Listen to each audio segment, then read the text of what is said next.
This time I almost have more finished objects than acquisitions, which is going to be cool to talk about.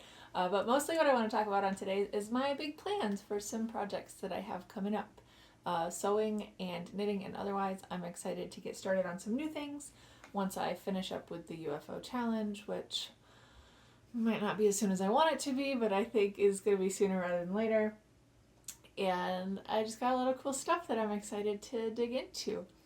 Welcome, my name is Bailey. I'm the Copycat Stitch on YouTube and on Instagram. This is Annie. She is my channel's unofficial mascot because she is attracted to the sound of me talking to a camera. And she's always here with us. You're such a goober.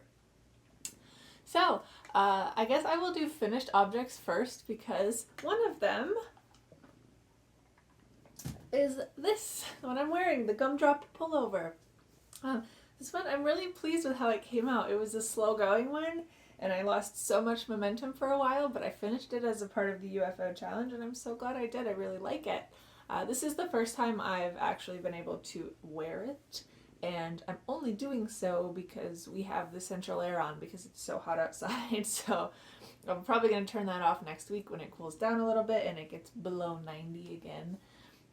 But for now, I'm wearing it around the house because I think it's super cute. It is pretty airy. You can see it's a pretty open pattern, so it's not too dense, and I did make it out of cotton yarn. I don't remember who the maker is, but I'm sure I've put it on the screen by now. And the yarn is that Black Friday special of the Hobie cotton. That's a fingering weight cotton that I showed on previous podcasts. The information for this and all of my projects, all of my whips, and finished objects is always going to be on my Ravelry page, which will be linked below if you want details about the yarn or the makers, because I'm not too good at remembering them off the top of my head, but I do always try to keep track of them on my Ravelry page. So I do have a couple of finished objects. One of them, actually, I think this is becoming a segment, and this segment is called Stuff I Keep Forgetting to Talk About on Podcasts, even though I've had it for a while.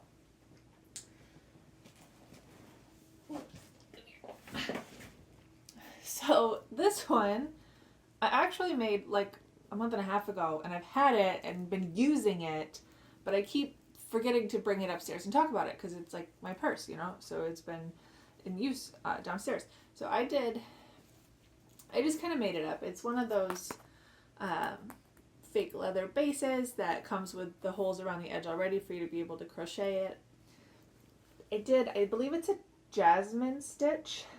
I looked in the Modern Crochet book that Lisa Artori came out with last year, and I think that that's what it is. I will double check. And then I had, so these straps and things, the hardware for it came with the kit with the bottom. I think I got them from Amazon, not particularly expensive.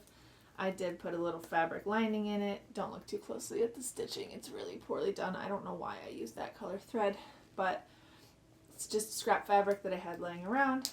So it's cute. It's occasionally functional. It's not great for every day. I don't use it every day because there's no pockets inside and it's all kind of loose, but it's good for kind of like going out to dinner or just going out for a short trip in an informal capacity kind of thing.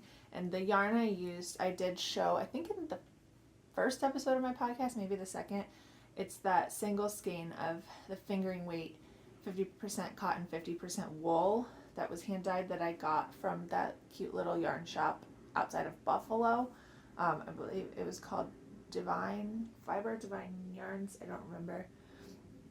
But again, I'm sure the info's on the screen.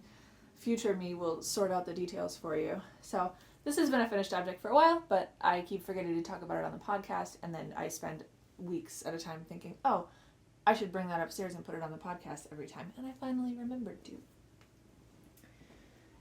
Another finished object is the Silas cardigan, and I don't know, I'm also pleasantly surprised by this one. Not that I didn't think I would like these sweaters, the one I'm wearing and this cardigan, but it's like once I got into the projects, they started not being what I had expected before I started, and I got discouraged, and I think that's how they both ended up in the UFO pile. So when I picked them up again and kind of got into it again and finally got them, bound off and finished, I was pleasantly surprised by the finished project for both of them. So this one, it's just a stockinette body, but it's got these, I have not blocked this, if you can't tell, it's very scrunchy. These like lace eyelet work sleeves, there's some cables on there. They're really neat. The button band got me. I kind of thought I was almost done and I was going to finish up the sweater that night, seaming the pieces together. And then I realized that there's this intricate twisted rib button band that goes along both sides. So you do like a straight placket along each front piece and then go around the top. You can see where there's this like perpendicular join to these two ribbings. And then you go around the neck and both sides. So it ended up taking a day longer than I thought, which was discouraging. But it's a very heavy yarn. It's made from Lion brand Nubu, which is extremely similar to Trubu. I actually don't have any idea what the difference is. I've worked with both and they feel the same and they look the same. It must just be the fiber composition, I'm guessing. It's super heavy and I was worried about it when I put it on, like the weight of it stretching out the shoulders and kind of elongating and messing up the stitches. But when I did try it on, it didn't feel that way at all. It felt very like balanced, I guess. It didn't feel like it was struggling under its own weight. And it's really comfy and very soft. I did struggle a lot with splitting with this yarn. It was really a pain to knit with, and I can't imagine it would be all that much easier to crochet. And it's really, really difficult to weave the ends in on this because it's just so many super skinny strands of cotton that are so loosely like twisted together that as soon as you snip the ends and it's even a remotely short piece of yarn, it just frays into a billion pieces and it's impossible. I'm sure I can find an example here if I can remove my cat from my sleeves. Excuse me. So like this is so messy. The inside is so messy, but you can see here around like this. I ended up trying to bury most of them in the seams because when you end up binding off in the middle, like look what a mess it makes on the inside if you bind off in the middle of the piece. And again, that's something I did a while back last year before I had enough knitting experience to know not to do so. And I wasn't about to go back and, unravel and reknit the entire back panel of this just because of that. But it was difficult to work with, and it also snags really easily. Now that I'm talking about it, I'm really nervous that the cat has her claws in it. Oh no, Annie, no, please. This is such a delicate situation. Hi. Okay, cool. Yeah. Let's get this out of here. It snags easily. Even as I was seaming it together, I kept finding little snags that were not from me knitting it, that must have just been from the sweater existing in the world and getting caught on things, and just a couple of the threads pull out and then it's hard to get them to smooth back in. So I don't know, I'm kind of torn on this yarn. I have a lot of Trubu and it's kind of just scraps, like 1 or 1.5 skeins in all these different colors, and I kind of don't know what I'm going to do with it because it's really difficult to work with. I don't know. I guess I'll figure something out, I'm sure, but my verdict is I don't think I would ever make another sweater or another garment out of Trubu again unless it's supposed to be quite rustic and it has maybe like a thicker crochet pattern or like a more intricate texture would be easier to hide the ends in, and you could weave a very long end very thoroughly in. That's kind of the only solution that I could think of. But so I think that's what I have for finished objects right now. I did not bring up all of my whips, but I have been working on the jute stitch blanket. I finally got through the 2-color section, and now I've just done like 2 or 3 rows of the single color. So again, I think I've talked about this a million times, but the jute stitch blanket there's color blocked, and basically I'm halfway through. The next half of the blanket is just going to be the single color. So that should be much quicker now, and it's less distracting. I guess it's easier to do the single color one and not be distracted, because I don't have to think about getting the stitches. I mean, I have to think about getting the stitches right, but you know what I mean. Single color knitting is easier than two-tone knitting. So hopefully that will go faster now. It's more of a TV knit to be able to just pick at that one while I'm doing other things. I have been working on the Osgood Slipover by Joan Ho, and oh, the other finished object, I forgot. I finished the farmer's basket, the farmer's delight basket. I'll throw in some footage of it here because I didn't get it, and I've actually already got it in another room holding some stuff. But I got so tired of that, and I kind of just bound off early and scrunched up the bottom, and it's fine. It's not a particularly structured basket. It's very floppy anyway, so it looks good. I'm glad to be done with it. That one was really starting to get on my nerves. So now it's over. I got a couple more things crossed off my UFO list, and I can continue working on the whips I'm working on. So like I said, I've been doing the Osgood Slipover. I've made a lot of progress on my Honey Bop cardigan, which I have here, actually. Excuse me. She's so in my business right now. Okay, it's actually not even on the needles right now because I finished the body and I did the button band, and I have not picked up for sleeves yet. So there we go. I love it. Obviously I haven't blocked it yet. I'm going to do the sleeves before I block it. And it has the buttonholes knitted into it because I did the button band, but I will not do buttons until after I've blocked it. But I don't know if you can see. I love the colors. It is a tonal, but I think it's very, the color variation is distinct and drastic enough that I was worried about the color pooling, but I think it did well. I did not just alternate skeins, I alternated 3 skeins because I am only using 3 skeins to make this, and I was worried about just alternating 2 throughout the body and then having the sleeves be a different color. So I did alternate every single row. I alternated between the 3 skeins that I have. So I like the way the color pooling came out. It's a little bit stripey, but it is very subtle, I think. And I think it's pretty, and I'm excited to keep going with this one. However, I am a little worn out on fingering weight right now between this one and the Honey Bop, and I've also been working on the Rising Sun tank, and that one I love. I had a little bit of a scare because I wasn't able to find the pattern, which is one where you kind of do your measurements and fill in a lot of the information from the beginning.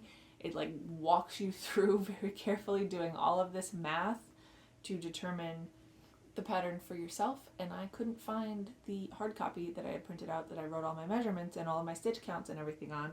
So I spent a while searching for that yesterday, but I did find it and everything's okay. And actually now I finished up everything on that one except for the length. I kind of paused on just doing it in order, and I stopped and did the straps on the back because that's the really cool kind of visual detail of this top, is the interlocking straps that kind of make a neat pattern on the back. So I stopped and I did the I-cord for those, and I attached those. So literally all I have to do now is just keep doing this fingering weight linen stitch until it's as long as I want it to be, and then I'll be done. So it's pretty mindless, but that said, fingering weight takes a long time, especially in linen stitch.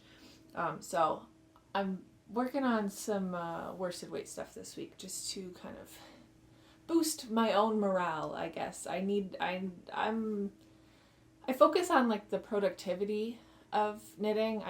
I'm not a process knitter per se. I guess I think I fall somewhere in the middle of the spectrum. I'm not a process knitter, but I also, if I don't have any like visual progress after a short period of time, I start getting frustrated with it.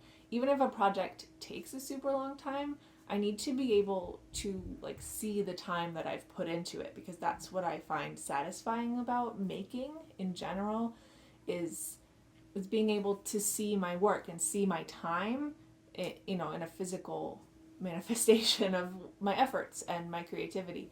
So even if it, like the Honey Bop, it's taking a long time, but I'm able to see the progress and enjoy that. but the fingering weight is starting to wear on my attention span, I think. So I've been working on projects with heavier weight yarns for now, and it has been kind of rebuilding my stamina for knitting. So I brought it up. I just talked about this top the whole time and I forgot I brought it up. So let me just show you where we're at. Okay, so here's the front. It's just a little V-neck. On the back, it's this super cute. They're a little twisted because they're not on a person, but I love it. Isn't that adorable? And then, like I said, at this point I've already done the waist, I've done all the straps, so I just have to keep doing this linen stitch all the way down until it's as long as I want it to be. Sorry, that was so silly that I brought it up and then forgot to talk about it. It's here. I didn't bring up a lot of my whips. Actually, I think those are the only two I brought because I've shown them all so many times. But between these two and the Osgood slipover and the jute stitch throw, I think that's basically everything in my basket. I did bring the Primavera sweater down to start working on it, but I haven't picked it up again. I will. I'm not, I don't know why I keep avoiding that one. Maybe it's just because it's that like faux mohair and it's summer and everything's hot and sticky and I don't really want to. But let's get into the fabrics because I'm really excited about some of these sewing projects. So technically another work in progress of mine is my strawberry sundress that I think on one of my first podcasts I showed the fabric that I bought and I showed the pattern that I bought for it. I've been having a lot of trouble with it. I'm making a video so you'll see the whole progress of it eventually, or the whole process of it eventually. But right now it's kind of a mess and I'm very discouraged and I'm trying so hard to convince myself that I don't hate sewing. What does she do? What? Annie. I have been working a lot on that, but I'll work on it for a couple hours and then get frustrated and then not work on it for 2 days. So technically that's a work in progress, but I'm constantly struggling with trying to fix my own mistakes and kind of ending up having to backtrack, and every time I work on it I feel like I'm taking more steps back than forward, and it's really frustrating. And like, again, I like to see my time, and it's difficult for me to spend a long time working on something and not move forward, even if it's only a little bit. So that one is really not great for me. I do have a really big project coming up, sewing project coming up that I'm excited to talk about. I have the stuff here for that. But first, I want to do another kind of practice project because this one's really thrown off my sewing mojo, which was kind of pathetic to begin with. My sewing is all self-taught outside of like grade school home ec, you know, how to sew a square pillowcase or whatever they teach you to do.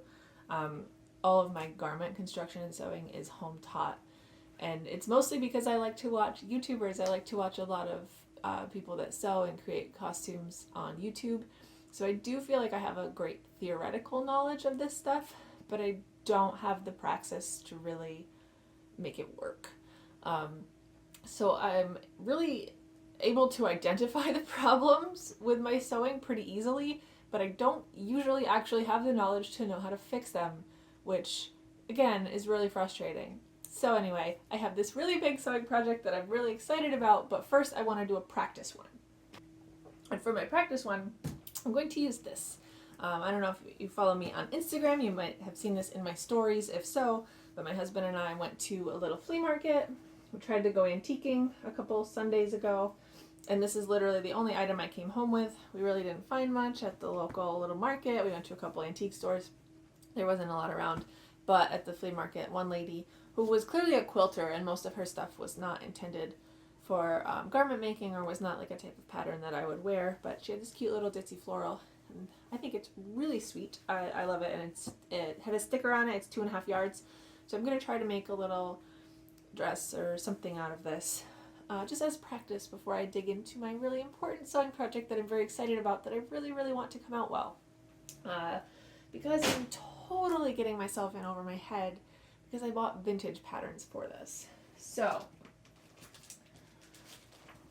my husband and I are going on our annual vacation this fall with our best friends to Florida.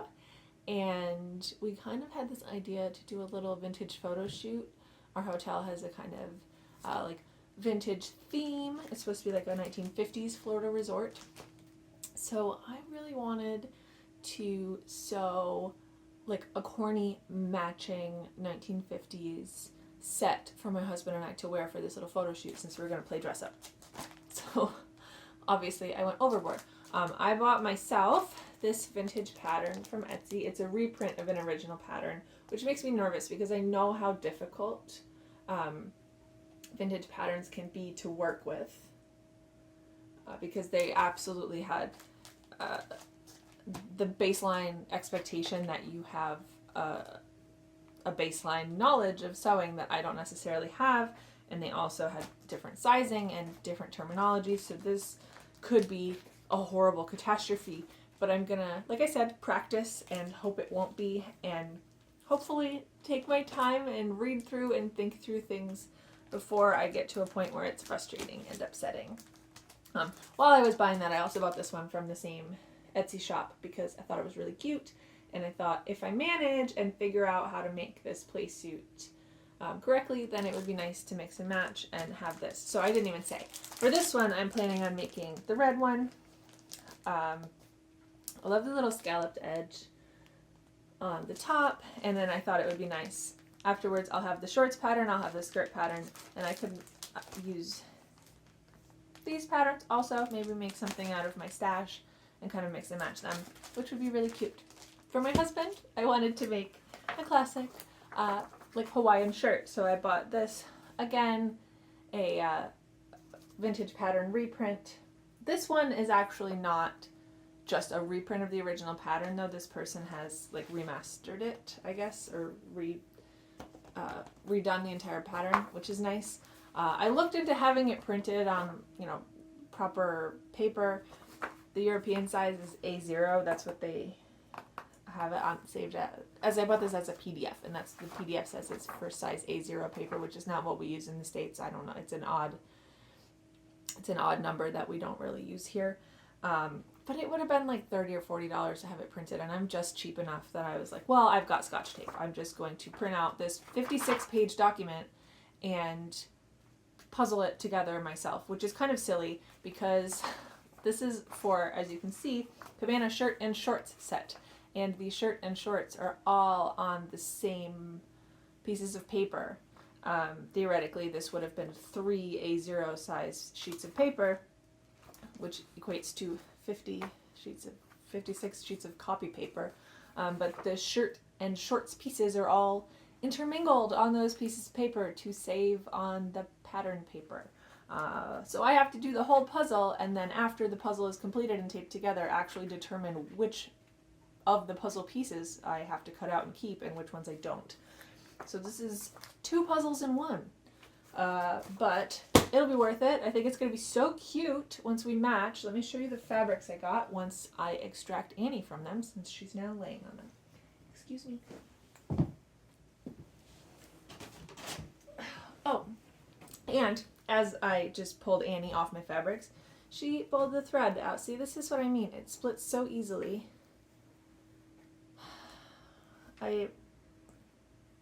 It's going to be impossible to wear this in the world without it doing this, which is a shame because it's such a pretty pattern and it's such a nice fabric, but it's so impractical. Alright, these are the patterns I got. I got these from Spoonflower, so this green is just a solid green cotton. This one I'm going to make that scalloped edge top to my play suit out of. And then my husband's Hawaiian shirt and the skirt that will match my play suit. I got this really cute, well, this side's better. It's like this very tropical palm trees. There's bananas on some of it. It's just, I think it's so fun and so colorful. I'm very excited. I've also been shopping for some like vintage, not vintage, but like retro pumps to go with it, like pinup girl pumps, and some like cat eye sunglasses. And I'm going to have to like get a scarf or something. I don't know. It's going to be really fun. I'm very excited to do this silly dress up photo shoot on our vacation. Like I said, this is going to be a big one, and this one I'm definitely going to be in over my head, so I'm hoping to do a little practice beforehand. But our vacation is towards the end of September, so I guess I better get a jump on it because I'm kind of running out of July as it is. As far as some other acquisitions, I went to Joann to pick up some fabrics, which I'm going to show you in a second, but I just wanted to show these other things that I got.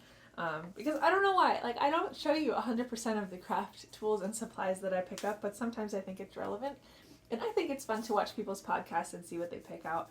So they had a really good sale on fabric remnants, so I got this one. It's just an upholstery fabric, but I have this idea that I'm going to make all sorts of cushion covers, or throw pillow covers, rather, for my couch cushions. Not cushions, they're pillows. I don't know why. I just call them all. Tell me what do you call them? Are they throw pillows, or are they cushions, or are like, because some people think that cushions are like only like the seat you're sitting on, and pillows are the ones that sit upright on the back. And I have always just called everything cushions, because what's the difference? They're all cushy. Let me know. What do you think about cushions versus throw pillows? Because I can't get myself to stop saying cushions when I mean throw pillows. Anyway, I keep telling myself that I'm convinced that I'm just gonna sew so many throw pillow covers and have all of these like sets to change in and out for different seasons when I decorate for holidays or in the summertime. So I keep picking up these kind of like remnants of upholstery fabrics, and then I never really get around to making the pillow covers. But here we go. I got a rotary cutter, which you haven't seen my strawberry sundress video yet because it's not done, because I'm still struggling terribly with the process of sewing that dress.